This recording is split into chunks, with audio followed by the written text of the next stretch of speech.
નમસ્કાર, આપ જોઈ રહ્યા છો યુટીસી ન્યૂઝ। વડોદરા મહાનગરપાલિકાના સત્તાધીશો પર એક ગંભીર આરોપ લાગતો આવ્યો છે કે તેઓ જનતાના હિત માટે નહીં પરંતુ કોન્ટ્રાક્ટરોને લાભ કરાવવા માટેના નિર્ણયો લેતા હોય છે। આવા આક્ષેપની વચ્ચે આજે એક વધુ આક્ષેપ વિપક્ષી નેતા ચંદ્રકાંત શ્રીવાસ્તવે પણ કરી દીધો।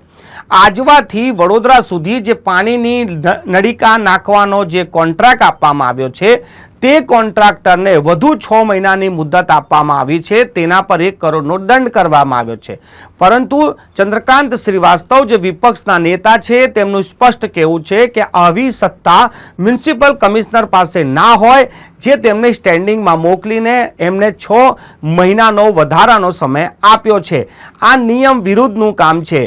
જે પણ કોન્ટ્રાક્ટરો આવી રીતે જો મોડું કરે તો તેને બ્લેકલિસ્ટ કરવામાં આવે અને બીજા કોન્ટ્રાક્ટરને કામ આપવામાં આવે અને એ કોન્ટ્રાક્ટર સાથે જે નુકસાન થાય તેની ભરપાઈ પણ જૂના કોન્ટ્રાક્ટર પાસે કરવામાં આવે। ચંદ્રકાંત શ્રીવાસ્તવે આજે મ્યુનિસિપલ કમિશનર અને સત્તામાં બેઠેલા લોકોને સ્પષ્ટ કરી દીધું છે કે જો આ પ્રકારના કોઈ પણ એજન્ડા પર કામ થશે તો તેઓ તેમને કોર્ટ સુધી લઈ જશે।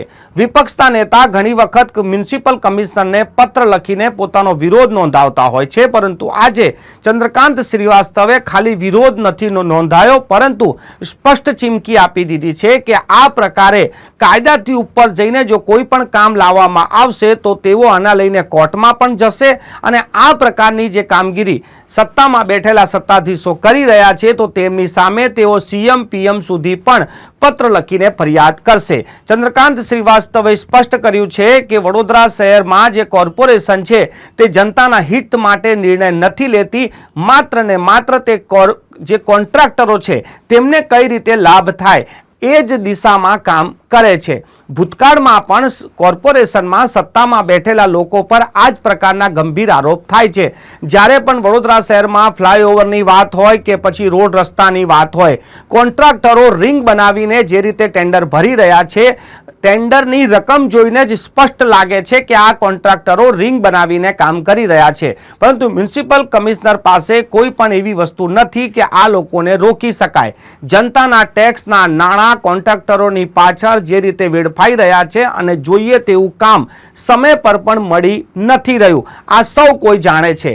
ત્યારે આજે વિપક્ષના નેતાએ જે રીતે અવાજ બુલંદ કરી છે અને કોર્ટમાં જવાની ચીમકી અને સીએમ પીએમ સુધી પણ પત્ર લખવાની વાત કરી છે, હવે જોવાનું એ રહેશે કે ચંદ્રકાંત શ્રીવાસ્તવના આ વલણની સામે મ્યુનિસિપલ કમિશનર અને સ્ટેન્ડિંગ કમિટી પોતાનો નિર્ણય બદલે છે, કોન્ટ્રાક્ટરને બ્લેકલિસ્ટ કરે છે કે પછી ચંદ્રકાંત શ્રીવાસ્તવ આમની સામે કોર્ટમાં જશે।